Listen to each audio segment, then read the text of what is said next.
गुर्जर आरक्षण की एक लंबी लड़ाई दौसा के सिकंदरा में लड़ी गई। अब उसी सचिन पायलट के गढ़ दौसा से सांसद मुरारी लाल मीणा ने गुर्जर आरक्षण के मुद्दे को संसद में उठाया है।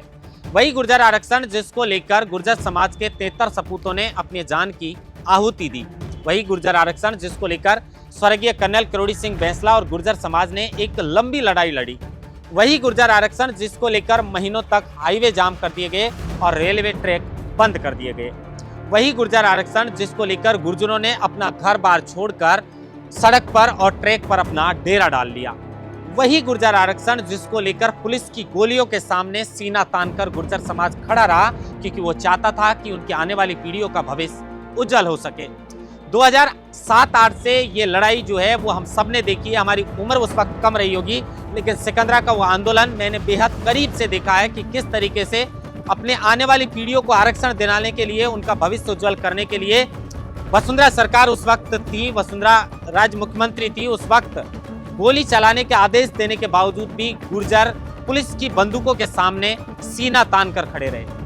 पुलिस ने गोलियां भी बरसाई और उसमें गुर्जर समाज के इस पूरे आंदोलन में 73 सपूतों ने अपने जान की आहुति दी। चोपड़ा कमेटी बनी और गुर्जर समाज को आरक्षण मिलना चाहिए या नहीं मिलना चाहिए, इसकी रिपोर्ट चोपड़ा कमेटी ने सौंपी। तो उसमें पाया गया कि इन 5 जो जाति हैं उनको मुख्य धारा में जोड़ने के लिए आरक्षण देना ही होगा। उसके बाद गुर्जरों को एमबीसी में शामिल किया गया और 5% आरक्षण भी दिया गया, लेकिन गुर्जरों को 9वीं अनुसूची में नहीं जोड़ा गया। उच्च न्यायालय के अंदर 50% कोटा था, लिहाजा गुर्जर लगातार मांग कर रहे थे कि गुर्जर आरक्षण को 9वीं अनुसूची में जोड़ा जाना चाहिए। इसको लेकर गुर्जर समाज ने एक लंबी लड़ाई लड़ी और उसके बाद 2019 में विजय बैंसला के नेतृत्व में यह लड़ाई लड़ी गई। तो विजय बैंसला ने लगातार संघर्ष किया और आज तक ये मांग विजय बैंसला उठाते रहे कि गुर्जरों को 9वीं अनुसूची में डाला जाना चाहिए।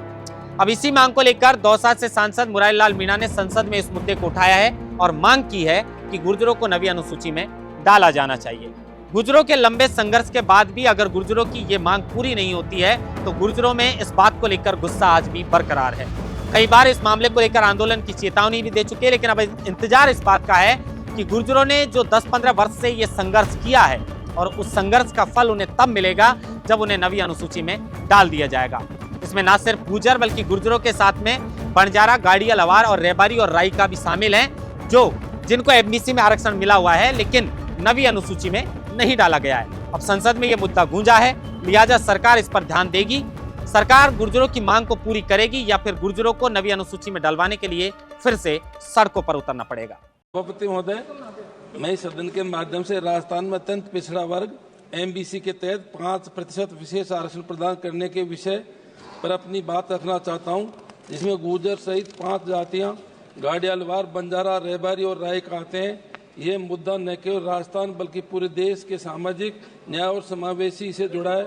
राजस्थान में इस समुदायों की आरक्षण की मांग लंबे संघर्ष और आंदोलन के बाद स्वीकार की गई। गुर्जर समुदाय ने कई बड़े आंदोलन किए जिनमें अनेक लोगों की जानें गई। तब चोपड़ा आयोग द्वारा सामाजिक आर्थिक सर्वेक्षण कर यह सुनिश्चित किया गया कि ये समुदाय वास्तव में आरक्षण की पात्रता रखते हैं।